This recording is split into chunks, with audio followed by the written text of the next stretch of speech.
علیکم ورحمۃ اللہ وبرکاتہ۔ الحمد للہ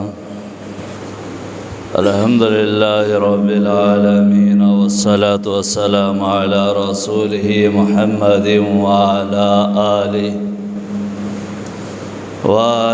آلہ وبارک وسلم تسلیما کثیرا کثیرا۔ اما بعد فاعوذ باللہ من الشیطان الرجیم، بسم اللہ الرحمن الرحیم۔ سبحان الذي أسرى بعبده ليلا من المسجد الحرام إلى المسجد الأقصى باركنا حوله لنريه من آياتنا إنه هو السميع البصير۔ وقال تعالى ثم دنا فتدلى فكان قاب قوسين أو أدنى فأوحى إلى عبده ما أوحى۔ صدق الله العظيم وصدق رسوله النبي الكريم، ونحن على ذلك لمن الشاهدين والشاكرين، والحمد لله رب العالمين۔ اللهم صل على محمد وعلى آل محمد كما صليت على إبراهيم وعلى آل إبراهيم إنك حميد مجيد۔ اللهم بارك على محمد وعلى آل محمد كما باركت على إبراهيم وعلى آل إبراهيم إنك حميد مجيد۔ قابل قدر حضرات معزز سامعین کرام، اللہ رب ذوالجلال کا بے انتہا شکر اور احسان ہے کہ اللہ تبارک و تعالیٰ نے ہم تمام لوگوں کو ایک عظیم ذات مقدس میں پیدا فرمایا۔ اس ذات مقدس میں پیدا ہونے کے خاطر تمام انبیاء علی نبینا علیہم الصلاۃ والتسلیم نے اللہ تبارک و تعالیٰ کے پاس گڑ گڑا کر دعائیں مانگا کرتے تھے۔ صلاۃ و سلام کے مستحق میرا اور آپ کے آقا جناب محمد رسول اللہ صلی اللہ تعالیٰ علیہ وسلم ہیں، کیونکہ ہم تمام لوگوں کو اہدنا الصراط المستقیم کی طرف رہنمائی فرمائی ہے۔ حضرات، گزشتہ جمعوں سے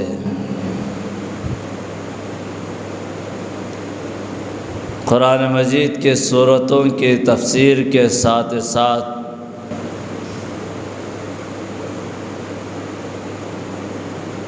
رجب المرجب کی فضائل و برکات اور سفر معراج کے حالات اللہ کے نبی علیہ الصلاۃ والتسلیم کو کیا بتایا گیا، یہ مختصر طور پر سماعت فرماتے ہوئے آ رہے ہیں۔ سفر معراج کے واقعات، سفر معراج کے معجزے کو امت محمدیہ علی صاحبنا علیہم الصلاۃ والتسلیم پر ضروری ہے کہ اس کو سچا مانے۔ سفر معراج اللہ کے نبی علیہ الصلاۃ والتسلیم کو مسجد حرم سے مسجد اقصیٰ تک لے گئے اور وہاں سے آسمانوں کا سفر شروع ہوا ہے۔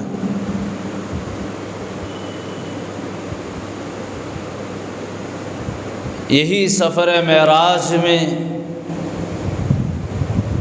اللہ کے نبی علیہ الصلاۃ والتسلیم کو چند عذابات کا نمونہ، یعنی اگر کوئی بندہ کسی گناہ میں مبتلا ہوتا ہے، اللہ تعالیٰ اس کو کیا عذاب میں مسلط کرتا ہے، وہ نمونہ بتایا گیا۔ آپ حضرات نے گزشتہ جمعہ سماعت فرمائے، انہی عذابات میں سے اللہ کے نبی علیہ الصلاۃ والتسلیم کو ایک اور مقام پر ایک آدمی کو دکھایا گیا کہ بہت سارے لکڑیوں کا بوجھ جما رہا ہے، یعنی لکڑیوں کو اکٹھا کر رہا ہے، اس کو اٹھانا چاہتا ہے، اٹھا نہیں سکتا ہے، پھر بھی اس کے اندر جو ہے بوجھ اور لکڑیاں لا کر کے جما رہا ہے۔ اللہ کے نبی علیہ الصلاۃ والتسلیم نے حضرت جبرائیل سے عرض کیا، بھائی جبرائیل یہ کون ہے بوجھ اٹھا نہیں سکتا ہے پھر بھی لا کر اس میں جما رہا ہے؟ حضرت جبرائیل علیہ الصلاۃ والتسلیم نے ارشاد فرمایا، یا رسول اللہ صلی اللہ علیہ وسلم، آپ کے امت کے وہ بندہ ہے جو لوگوں کے حقوق کو، لوگوں کے امانتوں کو اپنے پاس رکھ کر کے ضائع کرتا تھا اور ان کے حقوق ادا نہیں کر سکتا تھا، ان کے امانتیں ادا نہیں کر سکتا تھا، اللہ تعالیٰ اس کو عذاب میں مسلط کرتا ہے۔ پھر اس کے بعد اللہ کے نبی علیہ الصلاۃ والتسلیم کا گزر اور ایک مقام پر ہوا، ایک چھوٹا سا پتھر ہے، اس پتھر میں سے ایک بیل پیدا ہوتا ہے، باہر آ جاتا ہے، پھر وہی سوراخ میں گھسنا چاہتا، گھس نہیں سکتا ہے۔ اللہ کے نبی علیہ الصلاۃ والتسلیم نے ارشاد فرمایا، بھائی جبرائیل یہ معاملہ کیا ہے، یہ ماجرا کیا ہے؟ حضرت جبرائیل علیہ الصلاۃ والتسلیم نے ارشاد فرمایا، یا رسول اللہ صلی اللہ علیہ وسلم، آپ کی امت کے وہ بندے ہیں جو خامخواہ اپنی زبان سے ناجائز باتیں نکال دیتے ہیں، پھر پچھتاتے ہیں، پھر اس بات کو اپنے اندر لینا چاہتے ہیں، وہ دوبارہ وہ اندر نہیں جا سکتی۔ جس طرح یہ بیل دوبارہ وہ پتھر میں گھس نہیں سکتا ہے، اسی طریقے سے ایک بندے کی ناجائز بات اپنے زبان سے نکلی ہوئی پھر دوبارہ زبان میں منہ میں جا نہیں سکتی ہے۔ اس لیے احادیث کے اندر آتا ہے کہ اپنے زبان کے اندر مٹھاس پیدا کرو۔ مومن وہ ہے اپنے زبان کو سنبھال کر رکھتا ہے۔ اللہ کے نبی علیہ الصلاۃ والتسلیم نے ارشاد فرمایا، جو بندہ اپنی زبان کی، اپنے شرمگاہ کی ضمانت دے دے، میں محمد رسول اللہ وعدہ کرتا ہوں، ضمانت دیتا ہوں کہ میں جنت کے اندر اس کو داخل فرماؤں گا، جنت کی بشارت اس کو دوں گا۔ زبان کا ایک ٹکڑا، یہ زبان کا ایک لوتھڑا کئی دلوں کو اجاڑ دیتا ہے۔ اس کو سنبھال کر رکھنی چاہیے، اور جب بات کر رہے ہیں سمجھ کر کرنی چاہیے، جب بات کر رہے ہیں اپنے بات میں نرمی ہونی چاہیے، جب بات کر رہے ہیں اپنے زبان میں مٹھاس ہونی چاہیے۔ اس زبان کے کڑوا پن کی وجہ سے گھر اجڑتے ہیں، خاندان اجڑتے ہیں، محلے اجڑتے ہیں، آپس میں نفرت کے بیج بو جاتے ہیں۔ جب بھی ہم بات کریں سنبھل کر کے بات کریں۔ پھر اس کے بعد اللہ کے نبی علیہ الصلاۃ والتسلیم نے ارشاد فرمایا، جہنم کے اندر، دوزخ کے اندر ایک تنور ہے، ایک چولہا روشن ہے، جس میں مرد بھی ہے اور عورتیں بھی ہیں۔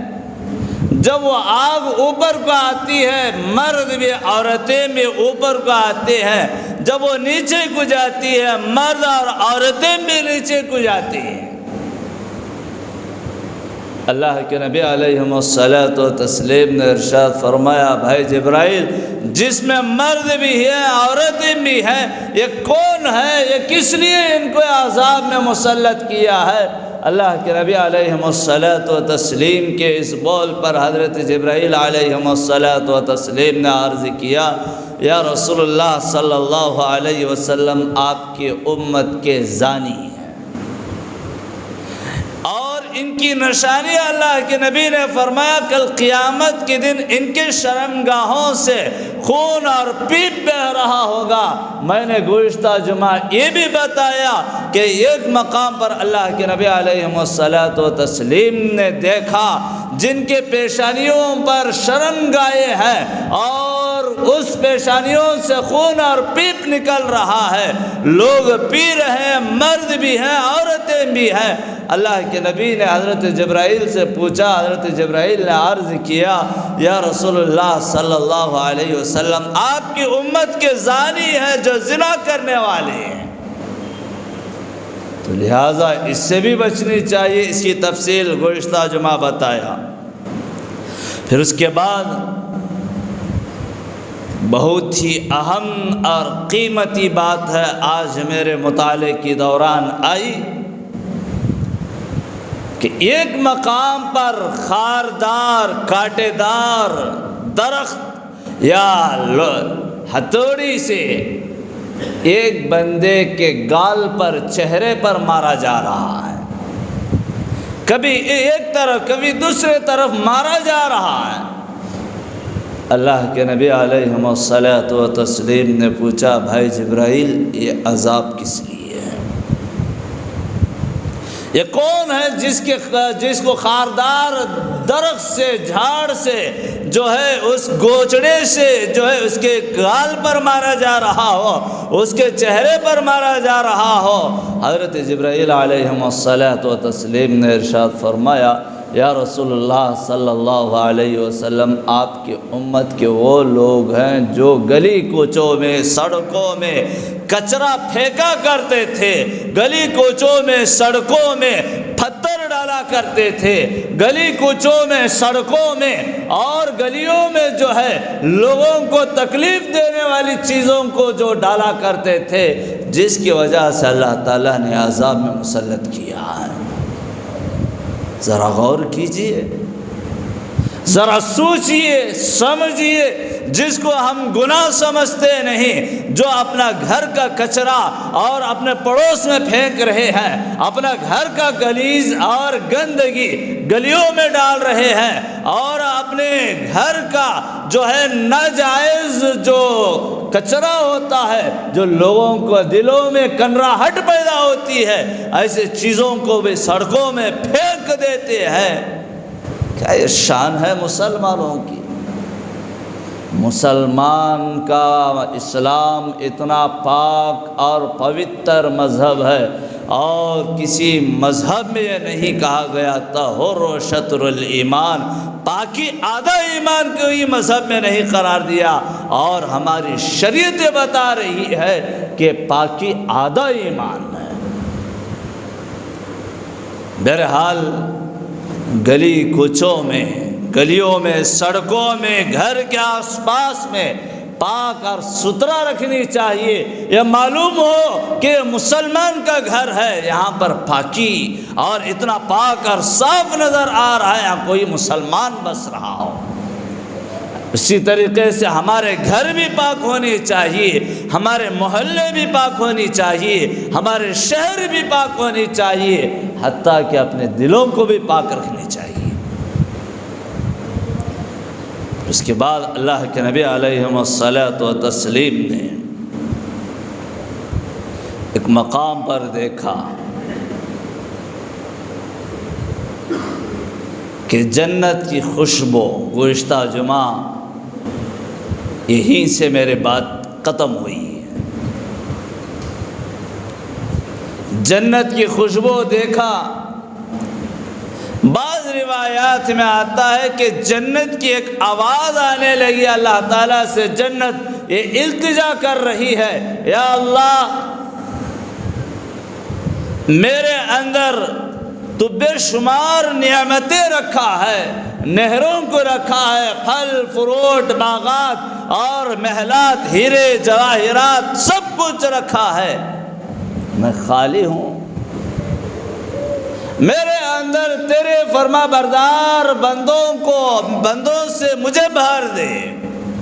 اللہ تعالیٰ جنت سے وعدہ کرتا ہے، جنت میں تیرے اندر ہر اس ایماندار کو داخل کروں گا جو میرے اور میرے رسول پر ایمان لایا ہو، میرے حبیب کی تابعداری کیا ہو، ہر بندہ تیرے اندر داخل ہوگا۔ میں نے گزشتہ جمعہ یہ بھی کہا، جب جنت کی خوشبو آنے لگی، اللہ کے نبی علیہ الصلوۃ والتسلیم نے سوچ رہے ہیں شاید جنت آ گئی ہو۔ حضرت جبرائیل علیہ الصلوۃ والتسلیم نے کہا یا رسول اللہ، جنت ابھی نہیں آئی بلکہ جنت کی خوشبو آ رہی ہے۔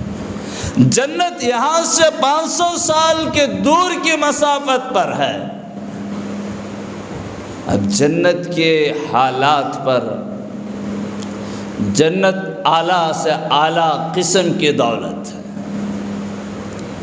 جنت ہر ایک کو اللہ تعالیٰ نصیب کرتا ہے۔ جنت کے اندر ایک بندے کو ہر چیز سے اللہ تعالیٰ مال مال کرتا ہے۔ جنت کے اندر اللہ تعالیٰ حوران سے نکاح فرماتی ہے۔ گزشتہ جمعہ کہا، جب وحور عین، حور عین کو اللہ کے نبی نے دیکھا، یہ تمنا کی کاش اللہ تعالیٰ نے حور عین کو میرے لیے بنایا ہو۔ حضرت جبرائیل علیہ الصلوۃ والتسلیم نے عرض کیا یا رسول اللہ صلی اللہ علیہ وسلم، یہ جنت کی حور عین جو ہے آپ کے لیے نہیں، آپ کے لیے تو اللہ تعالیٰ بے شمار جو ہے اس سے اعلیٰ سے اعلیٰ حوران کو پیدا کیا، بلکہ حور عین آپ کی امت کے ان لوگوں کے لیے ہے جو رات میں تہجد کی نماز پڑھنے والے ہیں، ان کو اللہ تعالیٰ حور عین سے نکاح فرمائیں گے۔ اب یہ نہ سوچے کہ گزشتہ 2 جمعہ سے حوران کے بارے میں حضرت بول لے کر آ رہی نا، شاید ماں اور بہنوں تک یہ بات پہنچی تو سمجھ رہے ہیں کہ تو نکاح پڑھاتی ہوں شاید۔ اللہ تعالیٰ ہر نیک مرد کو جنت کے اندر حور عین سے ضرور بضرور نکاح فرمائیں گے۔ یہ جنتی عورتیں ہیں، جنت کی حور ہے، اس کا حسن، اس کا جمال جو قرآن بیان کرتا ہے، اس کی تعریف قرآن بیان کر رہا ہو، اور حتیٰ کہ احادیث کے اندر آتا ہے جس طرح دنیاوی حور، دنیاوی عورت کو تھوک آتا ہو اور دنیاوی عورت کو غلاظت آتی ہو، پیشاب پاخانہ آتا ہے اور حیض و نفاس آتا ہے، لیکن جنتی حور کو ان تمام چیزوں سے اللہ تعالیٰ پاک اور صاف کر دیا ہے۔ جنت کے اندر کوئی حور کو کوئی ناپاکی نہیں آئے گی۔ جنت کی حور کے بارے میں جب بات آئی، حضرات علماء نے لکھا ہے اس کا ایک تھوک نہیں آئے گا، پھر بھی تکلیف سے تھوک کے چند چھینٹے ساتوں دریا میں پڑ جائے پورے شہر سے مال مال ہو جائے گی، اور اس کا ایک دوپٹہ آج جو ہے سورج کے سامنے آ جائے، سورج بھی بے نور ہو جاتا ہے۔ اللہ تعالیٰ نے وحور عین جو امت محمدیہ علی صاحبینا علیہم الصلاۃ والتسلیم کو جو ہے بنا کر کے رکھا ہے۔ اب یہ نہ سوچے کہ عورتیں سوچ رہے ہوں گے عورتوں کے لیے کیا انعام ہے۔ عورتوں کے لیے اللہ تعالیٰ اس کو نیک صالح جو شوہر ہوتا ہے اسی کے ساتھ رکھتے ہیں۔ احادیث کے اندر آتا ہے جب جنتی حور کو جب جنتی دیکھے گا وہ بڑا خوش ہوگا، ارے اتنے حسین اتنے خوبصورت۔ جب ان حوروں کو دیکھنے کے بعد اپنی بیوی کو دیکھے گا، جنتی حور سے بھی 70 درجہ زیادہ جو ہے حسین و خوبصورت اپنی بیوی ہوگی۔ اتنا حسن۔ آج میں نے اور ایک حدیث پڑھا جنت کے اندر چاہے مرد ہو چاہے عورت ہو جوان ہوگی۔ ایک مائی آئی اللہ کے نبی علیہ الصلوۃ والتسلیم کی خدمت میں، عرض کیا، بڑھیا تھی، عرض کیا یا رسول اللہ کیا میں جنت میں جاؤں گی؟ اللہ کے نبی کبھی کبھار مذاق بھی فرما لیا کرتے تھے۔ اللہ کے نبی نے فرمایا اے بڑھیا تو جنت میں نہیں جائے گی۔ بڑھیا تھی، روتی ہوئی واپس جانے لگی۔ اللہ کے نبی نے صحابہ سے فرمایا اے میرے پیارو، اس بڑھیا سے کہو، اس مائی سے کہو میری مراد یہ نہیں کہ یہ بڑھیا ہے جنت میں نہیں جائے گی، اللہ تعالیٰ اس بڑھیا کو جوان بنا کر جنت کے اندر داخل فرمائے گا۔ ہر مرد ہر عورت 30 اور 33 سال پر عمر نوجوان ہوں گے، وہاں پر بڑھاپا نہیں آئے گا۔ جنت کے اندر ہر نیک بندے کو اللہ تعالیٰ داخل فرمائے گا۔ جنت کی بات آئی، آج میں نے اور ایک احادیث مطالعہ کیا جس کے اندر آتا ہے جنتی لوگ جنت میں جا کر 10,000 سال گزر جائیں گے، 10,000 سال۔ اور دوزخی لوگ دوزخ میں جہاں مشرکین کافرین یہ سب ہوں گے، جہاں مسلمان بھی جل رہا ہوگا، مشرکین کہیں گے ارے تم بھی جہنم میں، ہم بھی جہنم میں ہیں، اللہ نے آپ کو بھی جہنم میں ڈالا، آپ نے کلمہ پڑھا، آپ بھی جل رہے ہیں، ہم مشرک تھے، ہم کلمہ نہیں پڑھا، پھر بھی ہم جہنم میں، ہم میں اور آپ میں کیا فرق ہے؟ اللہ تعالیٰ حضرت جبرائیل سے ملائکہ سے فرمائیں گے اے میرے ملائکہ جاؤ دوزخ میں، ہر میرے بندے کے دل میں جس کے دل میں رائی کے دانے کے برابر ایمان ہوگا اس کو نکال کر جنت کے اندر لے آؤ۔ جب جنت میں آئیں گے 10,000 سال کا عرصہ گزر جائے گا، میرے ایک ایک جملے پر سبحان اللہ کہے، کیونکہ اتنے خوش کر دیتا ہے کہ جنت کے اندر 10,000 سال گزر جانے کے بعد حضرات ملائکہ فرشتے آئیں گے، ایک جنتی لوگوں سے سوال کریں گے جنت میں آپ کیسے ہیں؟ جنت میں کوئی چیز کی کسی قسم کی کمی نہیں ہوگی، انسان دل میں خواہش کرے گا میں ایسا ہو ویسا ہو جائے گا، دل میں خواہش کرے گا فلاں کھاؤں وہاں پر میسر ہو جائے گا، دل میں خواہش کرے گا میں اپنی بیوی سے ملاقات کروں بیوی آ جائے گی، دل میں خواہش کرے گا پہلی ملاقات بیوی سے اس طریقے سے ہوئی، دوسری ملاقات میں اور حسین و خوبصورت۔ یہ میری باتیں نہیں بھائی، یہ نہ سوچے کہ حضرت جنت کے سیکسی تقاریر کر رہے ہیں، باقاعدہ کتابات کا فوٹو مار کر لا کر کے بیٹھا ہوا ہوں، کیونکہ یہاں پر جو بھی بات کہی جاتی دلائل سے کہنا پڑتا ہے، لوگوں کے طعنے سننا پڑتا ہے۔ اللہ تعالیٰ جنتی کو ہر چیز سے میسر، شراباً طہورا، پاک اور صاف، بندہ جو خواہش کرے گا اللہ طلب کرے گا، ہر نعمتوں میں جنت کے اندر بندے رہیں گے۔ بندے جنتی کہیں گے اللہ کے فضل و کرم سے ہم جنت کے اندر بڑے چین و اطمینان کے ساتھ ہیں۔ فرشتے اللہ سے کہیں گے اللہ تیرے بندے اس طریقے سے کہہ رہے ہیں کہ وہ بڑے اطمینان کے ساتھ ہیں۔ اللہ تعالیٰ کہے گا فرشتوں جاؤ کہیے کہ اسے کوئی چیز کی کمی تو ہے۔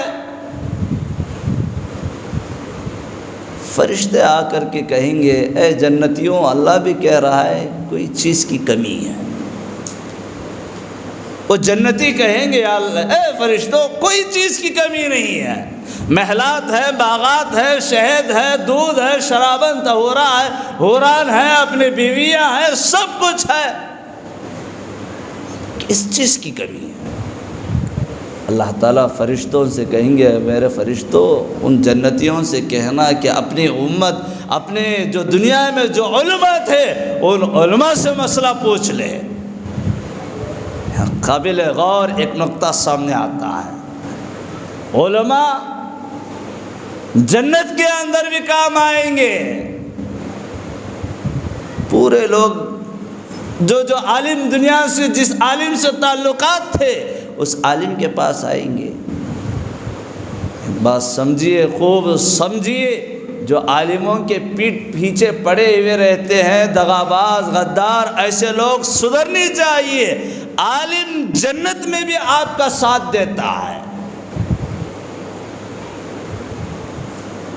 علماء کے پاس آئیں گے، علماء اس وقت کہیں گے ارے کم بختوں، نادانوں، آپ نے تو جنت کو دیکھ لیا، کبھی آپ نے سوچا کہ جنت والے کو جنت کس نے بنائی ہے، اس کو آپ لوگوں نے دیکھا ہے؟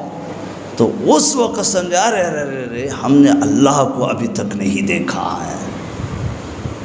تب تمنا کریں گے اللہ کا دیدار ہو جائے۔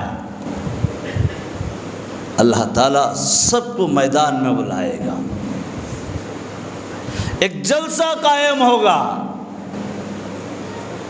ایک طرف تمام انبیاء ایک طرف ہوں گے، دوسری طرف اس امت کے علماء ہوں گے۔ سوچیے علماء کا مقام، مرتبہ کیا ہوگا۔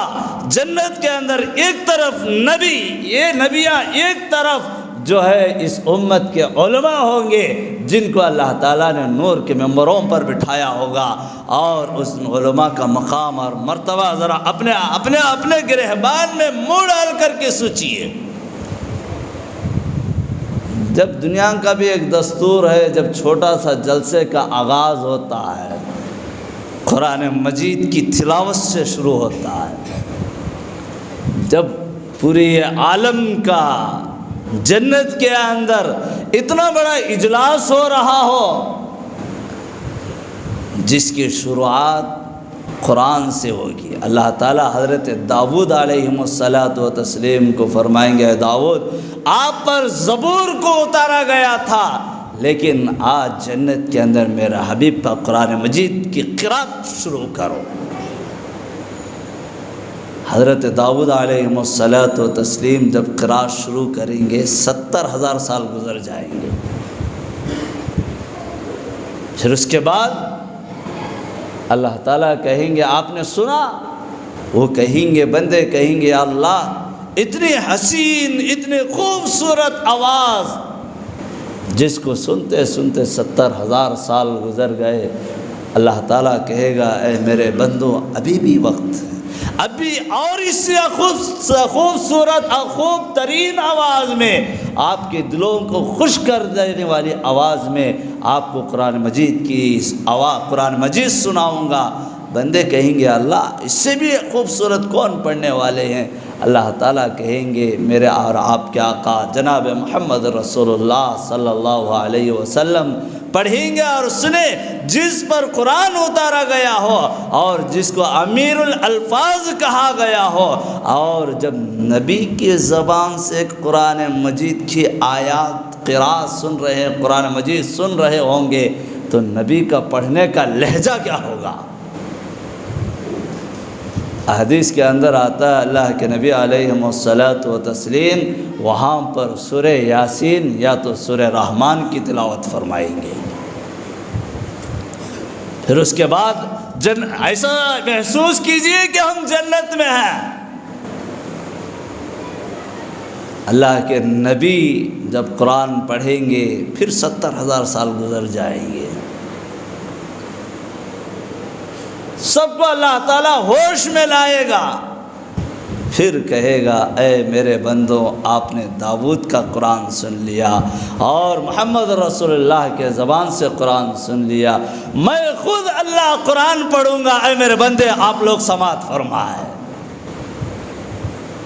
سوچئے جس قرآن کو خود اللہ تعالیٰ پڑھ رہا ہو، جس نے اس کلام الہی کو دیا، اس قرآن کو دیا، وہ خدا خود قرآن پڑھ رہا ہو،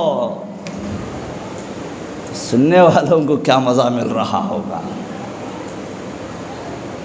پھر اس کے بعد اللہ تعالیٰ اپنا دیدار کرائے گا، بندے جنت کو بھول جائیں گے، وہ حوران کو بھول جائیں گے، جنت کے ان نعمتوں کو بھول جائیں گے۔ جنت یہ ہے۔ بہرحال محترم بزرگار دوستو، اللہ کے نبی علیہ الصلاۃ والتسلیم کو جنت کا بھی نظارہ کرایا گیا، جنت کے شہد کے ندیاں، نہریں اور شراباً طہورا، وہاں کے حوران، سب کچھ جو ہے اللہ کے نبی کو مال کیا گیا۔ اور جو ہے پھر اس کے بعد جہاں دوزخ کو نظارہ ہوا وہاں جنت کا ان نعمتوں کا بھی نظارہ کیا گیا۔ پھر اس کے بعد اللہ کے نبی علیہ الصلاۃ والتسلیم نے پہلے آسمان پر جاتے ہیں، وہاں پر عجیب و غریب حالات کو اللہ کے نبی علیہ الصلاۃ والتسلیم نے دیکھا۔ حضرت آدم علیہ الصلاۃ والتسلیم ہے،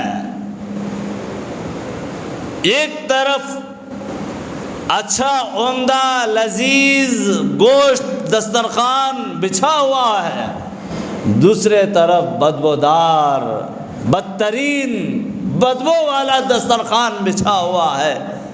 لوگ اچھا دسترخوان چھوڑ کر سڑا ہوا دسترخوان کی طرف جا رہے ہیں، لپٹ لپٹ کر کے کھا رہے ہیں۔ اللہ کے نبی علیہ الصلاۃ والتسلیم نے پوچھا، بھائی جبرائیل یہ بزرگ کون ہے؟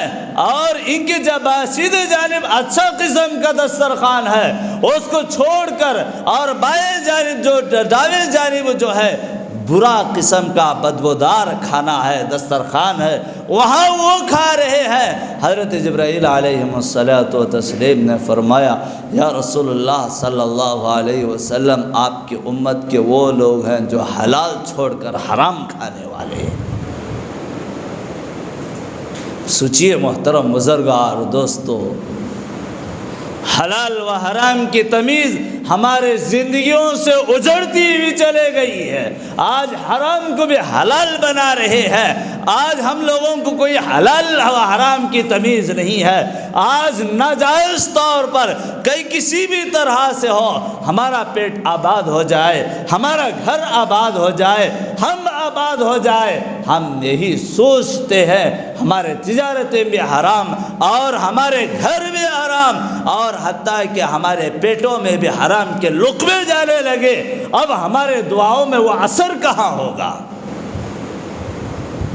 آج ہمارے وہ عبادتیں کہاں قبول ہوں گے؟ آج ہمارے نمازیں کہاں قبول ہوں گے جو پیٹوں میں اپنے لباسوں پر حرام کپڑا پہن کر حرام لقمہ پیٹ میں اتار کر نماز پڑھی، دعا کرے؟ اللہ تعالی ہمارے ان عبادتوں کو، ہمارے ان دعاؤں کو کہاں قبول کرے گا؟ بچو، اللہ تعالیٰ نے حلال طریقے بتایا ہے، حلال میں برکت ہے، حرام میں جو ہے نحوست ہے۔ حلال کو اپناؤ، اپنے غذاؤں کو حلال بناؤ، اپنا لباس کو حلال بناؤ۔ اگر حرام بناؤ گے، جب تک یہ لباس پہنیں گے، جب تک ہمارا لقمہ پیٹ میں جا کر خون بن کر رہے گا، اس وقت تک ہمارے دعاؤں کا اثر اللہ تعالیٰ ختم فرما دیتا ہے۔ لوگ پریشان ہیں، ہر ہمیشہ ہمارے دعائیں قبول نہیں ہو رہے ہیں۔ کہاں سے قبول ہوتے ہیں؟ ہم فراڈ کر رہے ہیں، دھوکہ دے رہے ہیں، سود کھا رہے ہیں، رشوت کھا رہے ہیں، اور ناجائز کسی کو ناحق مار کر کے کھا رہے ہیں، یتیموں اور بیواؤں کے گلے دبا کر کے کھا رہے ہیں۔ پھر ہم لوگوں کی دعاؤں کہاں قبول ہوتی ہیں؟ تمام چیزوں سے دور ہو جاؤ، حلال روزی اختیار کرو، حرام سے بچو۔ پھر اس کے بعد اللہ کے نبی نے اور ایک عجیب و غریب حالت دیکھی۔ حضرت آدم علیہ الصلاۃ والتسلیم نے جب سیدھے طرف دیکھتے ہیں خوش ہوتے ہیں، جب دائیں طرف دیکھتے ہیں تو ان کے چہرے پر غم کے آثار آ جاتے ہیں۔ اللہ کے نبی نے پوچھا، بھائی جبرائیل یہ کون ہے؟ اللہ حضرت جبرائیل نے عرض کیا، رسول اللہ یہ آدم علیہ الصلاۃ والتسلیم ہے، سارے انسانوں کے ابا ہیں، لیکن جب سیدھے طرف دیکھتے ہیں خوش ہوتے ہیں، نیک صالح اولاد ہیں، اور جو دائیں طرف دیکھتے ہیں کہ چہرے پر غم کے آثار ہو جاتے ہیں، بدترین اولاد ہیں۔ ایک معمولی سے ایک باپ ہے، ایک بیٹا اچھا عمل کرتا ہے، باپ کو خوشی ہوتی ہے۔ اب جب وہی بچہ جو ہے برا کام کرتا ہے باپ کو شرمندگی حاصل ہوتی ہے۔ یہاں پر تمام انسانوں کے ابا سیدنا حضرت آدم علیہ الصلوۃ والتسلیم ہے۔ اگر یہ اولاد نیک عمل کرے گی حضرت آدم علیہ الصلوۃ والتسلیم خوش ہوں گے، برے